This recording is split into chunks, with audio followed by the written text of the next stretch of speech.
Hi guys, my name is Wilfred and welcome to the third video on Motorsport Manager. Now, in the first video, I've done a rather long coverage on from the creation of the car team, which mine is called Marvel Zeros, to the actual preparation and practice and racing, just to give you an overall feel of what this game is like.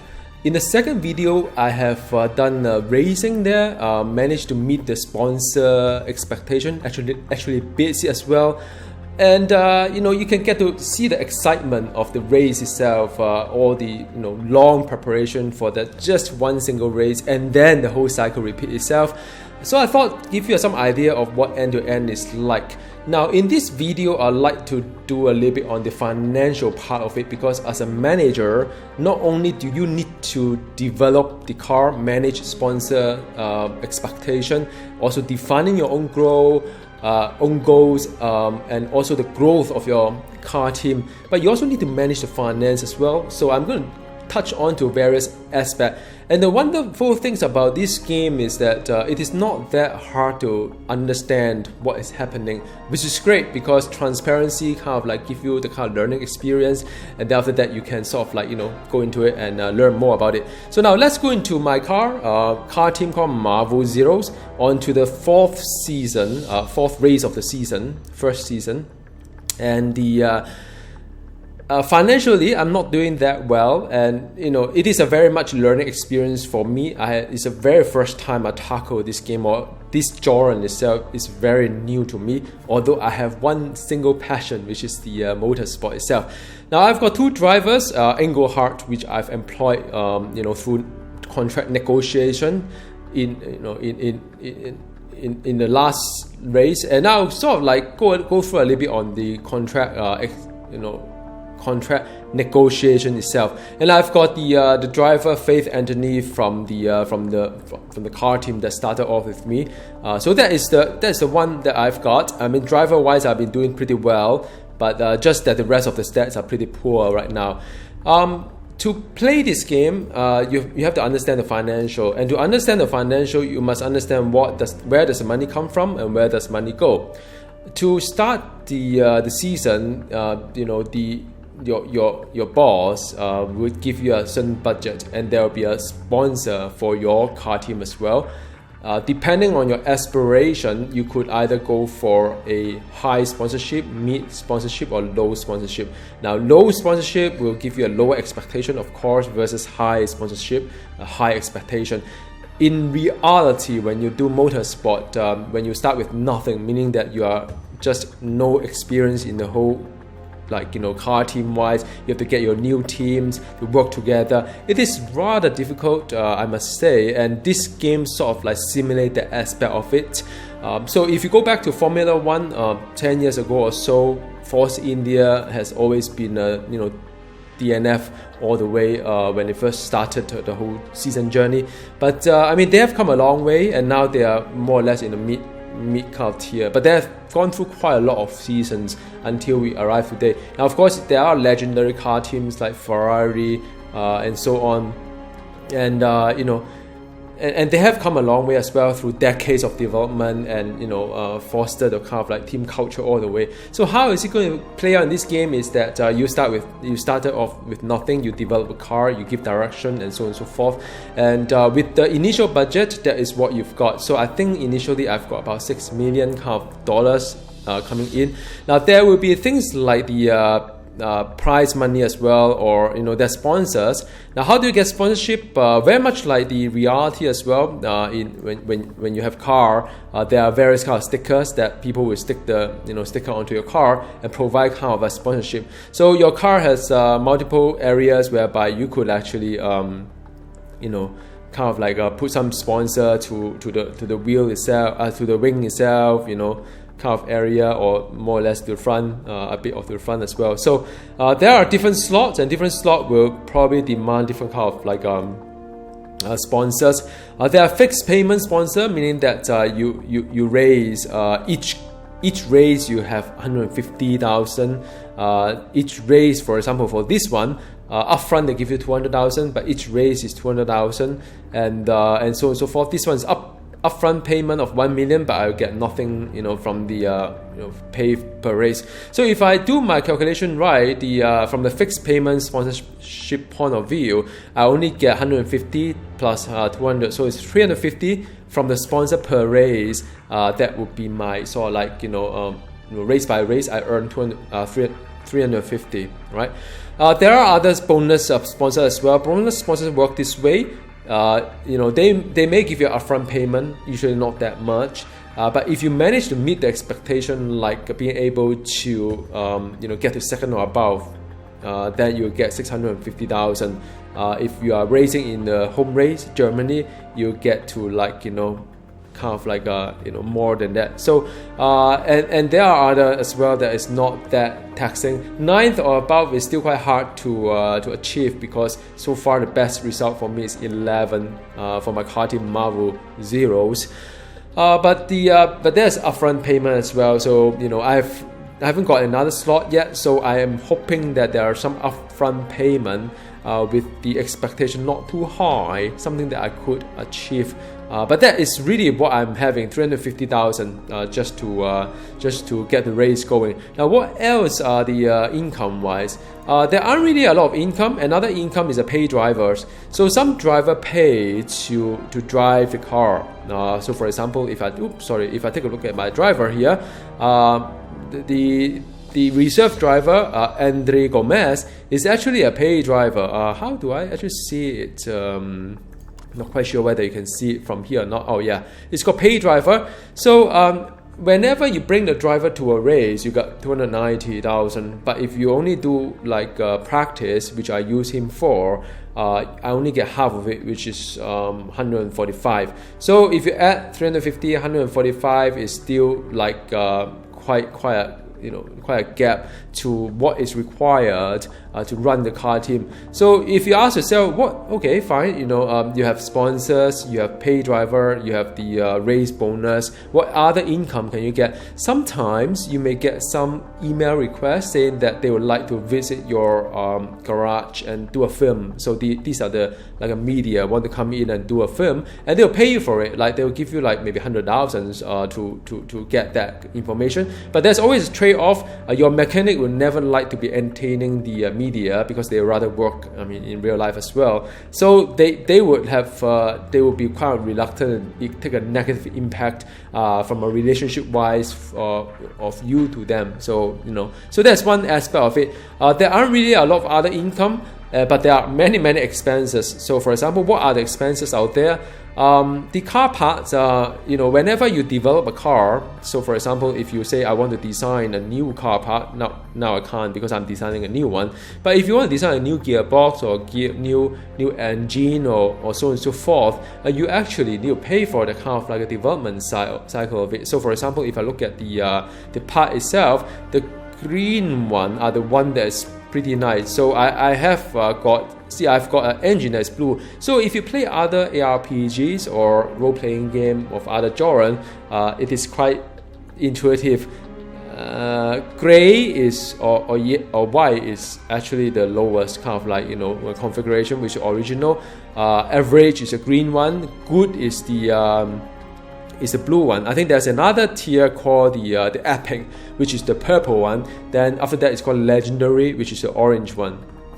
You figure. So that is the one that is kind of interesting. When you develop your engine, you could actually develop engine with certain kind of configuration to it, and so on. So that's one way that you need to spend money, because you need to design new part, continuously developing the car in multiple ways. So what other components out there? You can do gearbox, you can do engine. There are the front and rear ring, because for this series I don't develop that. It is a stock spec part, meaning that all car team will have the same kind of configuration, which is 150 epic.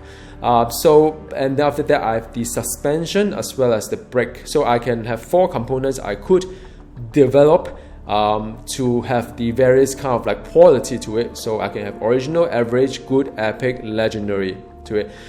So that is one way to spend money, is to develop the car. Angry. Yeah. Why are you giving me such a piece of rubbish to drive around in, boss? well, I mean, the reason why she's angry, by the way, is because I gave all the good parts to my #1 driver, which is the Falco Engelhardt, and because they are equal status right now, because I want to let them race and see which one is better. So I end up having her to be angry. But never mind, that will be another video somehow talking about the relationship of you and your staffs. But if you take a look at the overall kind of like expenses itself, you have the car part, which I'll talk about it. The next year car is when you set aside budget every race to develop the car for next year, and that's important because you need to set a budget for the next year car and sort of like what kind of parts you like to develop, and ideally the chassis need to be better and better from year to year. Driver is the one that you need to pay the drivers for their participation. So each driver come with different costs. For example, Engelhardt, which I sort of like recruited from the channel, it is actually close to $500,000 kind of like cost to it. So to get him in, I need to pay that kind of money for him to drive the car for me. And he is actually rather talented because he can drive all 3 series. As for Faith Anthony, the per race cost is $184 if you use her for race, and for the reserve driver Andrea Gomez is $220. If you want to break contract, meaning that you find a better driver than say any of this, and I much intended to sort of like replace Faith Anthony at some point in time, I'll need to pay a break kind of like contract cost to break contract, just like in real life. So that is the cost of my my drivers, and that reflect up to over here when I need to pay about $720,000 per race to keep my 3 drivers on board with me. Race mechanics are the one that I've got. I can't really show you here. It's a bit unfortunate because I'm working on something right now. You can't really see it. But in essence, I have 2 mechanics here. One is the one that I've recruited quite recently, Samantha Stafford. I fired my stock one, and another one is the one that I still have with me at the beginning of the kind of like a race. And you can see that the vast difference between one that I recruited, which I pay good money for, versus the one that just come with the job itself. So cost per race is $1,000 versus cost to race is $34,000. It's like humongous amount of difference. And also there will be a cost to kind of like break contract. And if I finish 10th or above, for example, then my mechanics will be paid another sum of money. So she is tied to Falco Engelhardt. So if Falco Engelhardt managed to get 10th or above, then I need to pay $6,000 for the race bonus, which I think is worth it because I need result. And also the race mechanic will develop relationship with the driver itself, and you can level up certain things, which is great.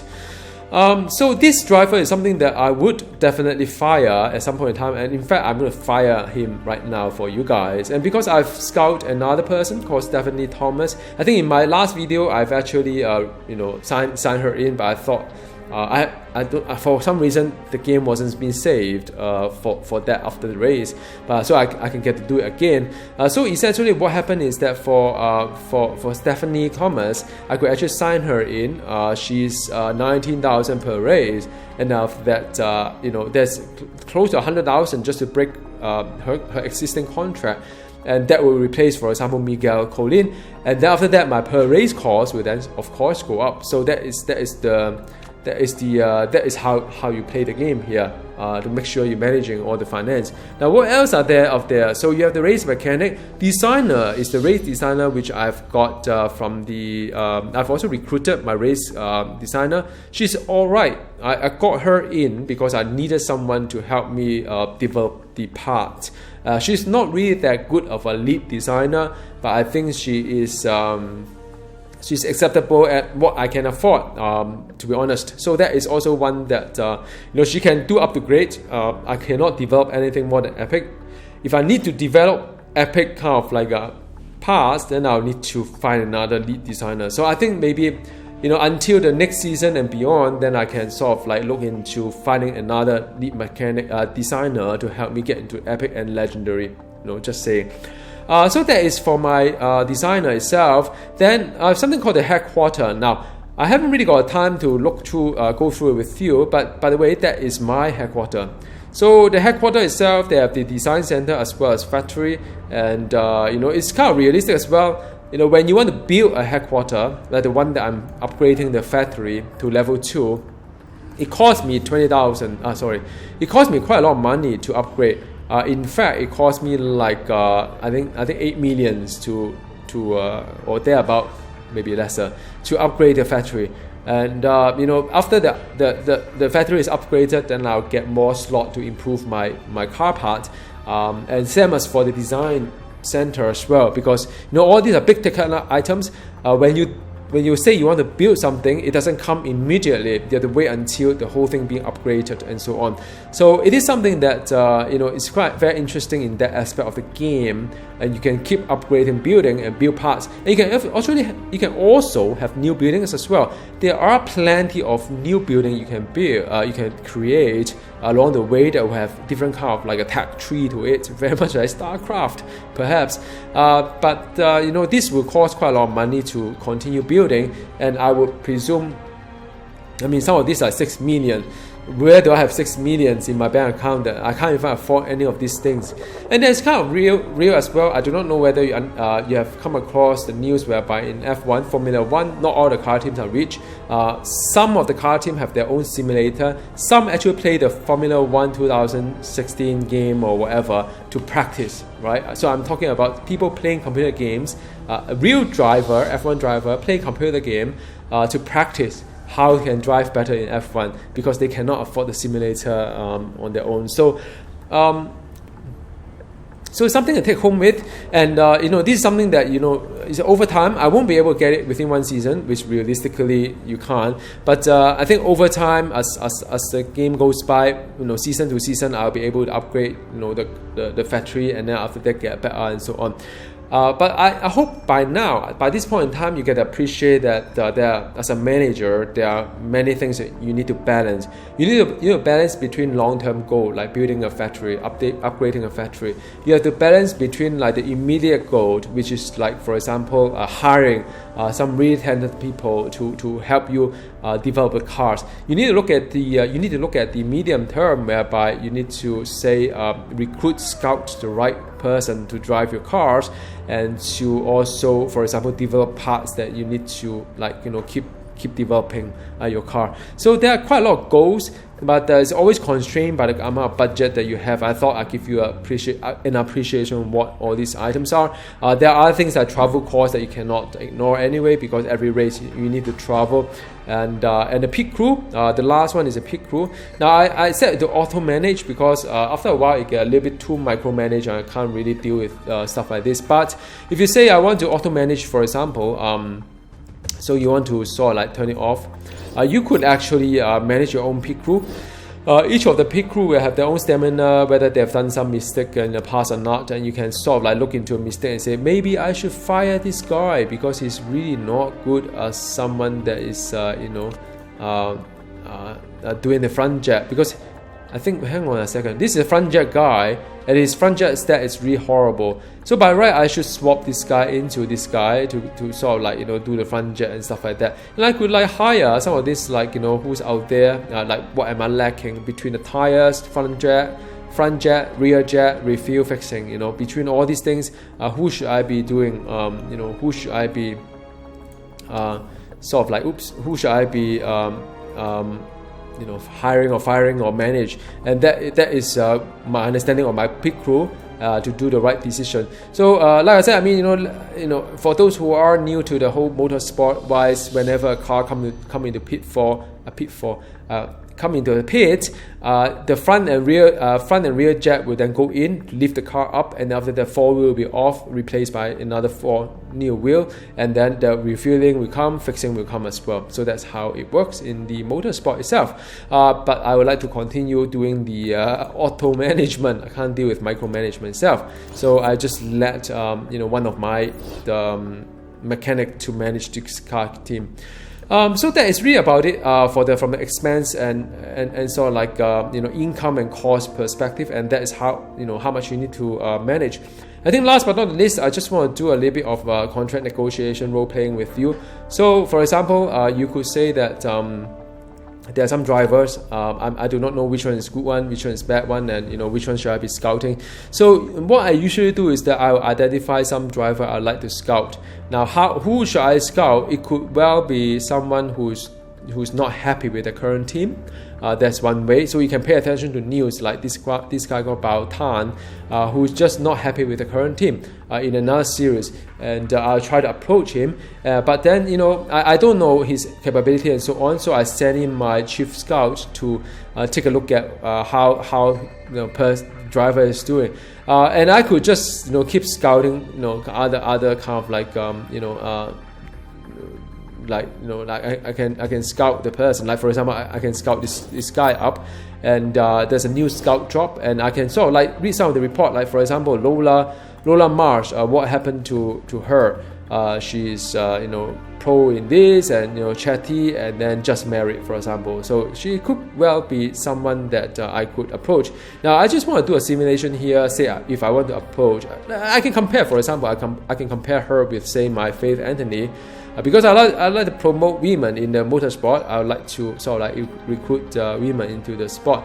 Then I could look into I think Faith Anthony is the one that is in purple, and she's in the in the grey. So I think all in all, I don't think she's that much better than the one I have. I think in some aspect yes, but in some aspect no. But say if I like to approach her. If I like to approach her to drive for me, then comes the whole she's interested, and you can start the negotiation. Now there is a part when there is an expectation here, and you have to kind of like meet expectation. So for example, each one of them may have their own terms here, and all these are random in some sense. They will say that my status isn't that important. You can ask her to be a number 1 driver, number 2 driver, or equal status and so on. Isn't too important means that it means that it is still important, but not too important. So I presume something like this would be like equal status, for example, right? So, but you don't know what is her expectation. She'll just say something like that, and you can offer like probably equal status. When you say wages are fairly important to me, now it is 112,000 per race, but you could actually do what's the highest you would expect, 336. So it's quite a large range. So fairly important is probably somewhere above the average, like maybe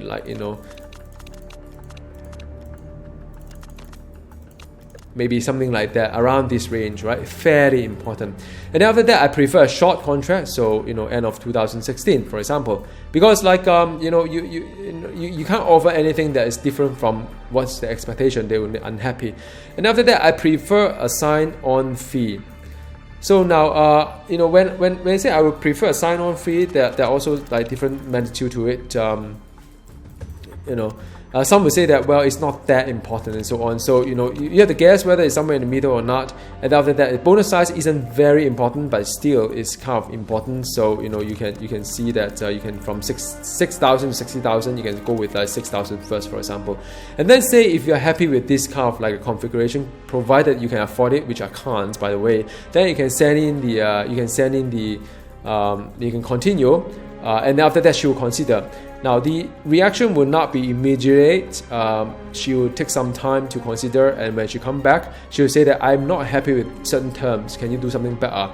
And also there's a patience to it, because if you kind of like make it too different from their expectation, they will feel insulted. For example, if they say that wages are fairly important to me, and that fairly is actually more than like average, maybe average and above, but if you still go for the lowest one, I can for sure tell you that she will feel insulted, and you only have one last chance to offer her something good. However, if she's like, there's still something you can discuss on the table, then you can actually find just something else, have another shot, and after that she'll come back to you, and then you go back another shot. So there are a couple of chances to go for. All right, so that's basically what it means in terms of the whole configuration itself, how to manage your finances. So I hope that gives you some idea on what this game is about when it comes to finance, which I find it very rich and fun as well. For those who are into management, you probably can relate that it's very much like real life, really, managing the finances, making decision on trade-off, what should you be investing in the long-term, short-term, and and medium-term perspective, and so on. So yeah, I hope you kind of enjoy this sort of video. Let me know in the comments box below what else you'd like to see from this game. I'll try to do a little bit more for you guys. Alright, see you next time. Goodbye.